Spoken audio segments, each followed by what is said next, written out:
in the book, I think he talks, maybe it's another author, but there's a study where you take a person and you bring in an actor, and the actor basically answers the question that you are answering wrong, right? And you, when it's just one actor and he's saying something that's wrong, then you can still defend it, right? It's like, okay, I he's just wrong. But when you get like 2, 3, 5, 10, 20 people, right, all saying you're wrong, you can know you're right, but you accept the wrongness. And there is some kind of internal conflict in there, but you accept it, right? So that need to adapt to society is a human emotion.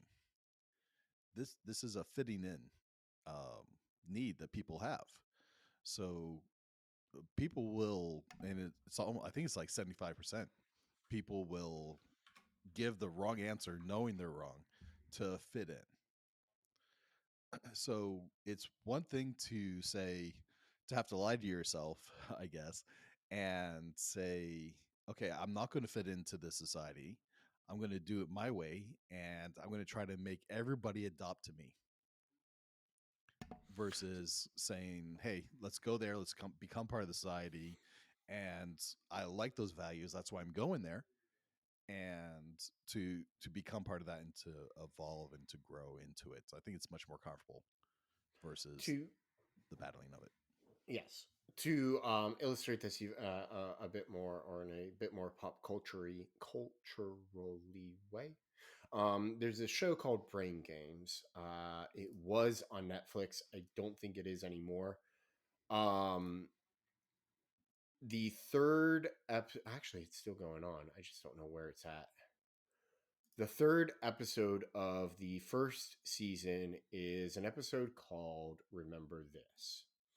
And what they do is set up a scenario where a guy's camera gets stolen. And there are two plants in the group of people who witness it. And what they end up doing is going and um, provide like conflicting accounts of what happens, and essentially convince the eyewitnesses, people who saw it, to think one way, and it's not even remotely true. They even take it further, and they go into a courtroom over it, and they get one person in a jury who's a plant. Everybody else is not, like, they're just normal people. One person who's a plant, and convinces everybody in the jury to think one way. So the whole concept there is that our memories and our views, because we tend to we want to align our identities with the culture around us, can be very much shaped by just a few people, because those few people have very strong personalities and very strong views of the way things are. And it kind of goes with what you were saying. um, there's an old saying of "Show me your friends, show me your friends, and I'll show you your future." And we'll get into that a little bit later, about how your friends and your family have an effect on your habits, and how they have an effect on how you behave and do the things that you do, because you are the summation of your like the four or five closest friends. And like, I even see that in myself, and I have to be very careful about who I choose to be friends with and everything. um it's difficult. And Well, that's why I'm here with you. I'm reaching for higher branches. and I'm reaching Yeah, low. that's me. I'm trying to That's bring true. myself down to earth. Trying to learn how to deal with the common man. there's, there's a song that I really love. It's by the band called David Crowder Band. Um, yeah, it's called "Wholly Yours," and one of the first lines of the song is, I am full of earth. You are heaven's worth. I am stained with dirt, prone to depravity. So the whole That's idea a being, nice lullaby. yeah, well, it's a really good song, and it's one of my favorites. And a lot of it is because of that whole the first couple of lines. Anyway, Yeah, send so me that later on. I want to hear I will. So the whole, but the other thing that I want to point out with this identity change, this identity based habit change, is, and this is what he points out, and it's actually very true. Is you, in order to become better and better, you have to be continuously evaluating your beliefs. You have to be continuously changing and updating your identity and your view of yourself. Um, I mean, it's kind of like one of those things where I good example. I'm single, and I could sit here and say what I don't I'm count. no, because you got a ring. I don't. Ugh, well, work on that. um, what? Get to it. Not getting younger, honey. No, Listen to no. the voice of your mother. Sorry, sorry. Tons of jokes. You're young. Don't worry about shit. um, I could sit and I could say I'm lonely. Some nights like I see people, I see my friends, I see people with kids and all that stuff, and I could sit there and I'd be like, oh, I'm lonely. And it's like, you know what, no, no, that's not true. It's I'm feeling lonely. Like, do you see the difference between I'm lonely and I'm feeling lonely? I'm As lonely. somebody with a partner and a bunch of kids, I would say you're probably bored and you don't realize it. That's actually very true. That's really what it is. I know it's the case. Yeah. Sorry. All you guys not thinking to get married, there it is. Yeah, but in the truth is, like when you're feeling lonely, it's not necessarily it feels right. It's not necessarily that you are feeling lonely. It's that you are bored, that you want something to do, that you want something to occupy you, occupy your time and everything, and it's annoying. Yeah, But the definitely grass is greener on this side. oh, it definitely looks greener. Yeah. Do you know why? Because your wife tells you to water that and cut it right.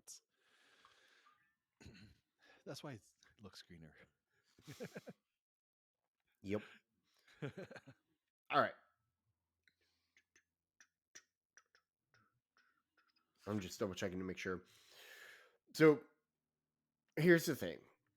Why is this I like why do we keep going on and on and on about identity and changing the way you think and changing the way you view yourself? Well, because there's as he points out, there's really only two steps to becoming somebody different, to changing your habits.